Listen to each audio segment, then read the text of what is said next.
అమరావతికి సంబంధించి కేంద్రం చెప్పినటువంటి లెక్క ఏంటంటే అమరావతి రాజధాని నిర్మాణం కోసం ప్రపంచ బ్యాంకు ఆసియా అభివృద్ధి బ్యాంకులు తీసుకునే రుణాలు ఆంధ్రప్రదేశ్ అప్పుల పరిమితిలోకి రావని కేంద్ర ఆర్థిక శాఖ మంత్రి పంకజ్ చౌదరి చెప్పారు. అంటే ఎఫ్ఆర్బిఎం నిబంధనల ప్రకారం తీసుకునే అప్పు ఎంతైతే ఉండాలో 3% లెక్క ఆ పరిధిలోకి తేము అని చెప్పారు.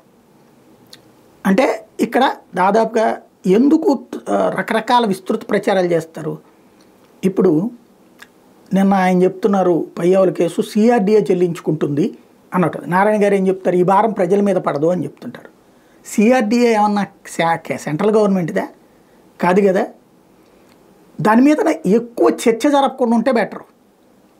ఎందుకంటే వైసీపీ వాళ్ళు ఏం మాట్లాడినా ఎవడు పట్టించుకోవట్లేదు. అమరావతి గురించి 45,000 కోట్ల 50,000 కోట్ల 1,00,000 కోట్ల ఖచ్చితంగా కట్టాలనుకున్నారు, కడతారు, తప్పే లేదు. ముందు అసలు ఒక రాజధాని రూపం అంటూ వస్తే ప్రజలకి సంతోషం, హ్యాపీగా ఫీల్ అవుతారు. ఆ తర్వాత అభివృద్ధి అనేది దాని అంతటా అదే పరుగులు పెడుతుంది అన్నటువంటి ఆశతో ప్రజలు ఉన్నారు.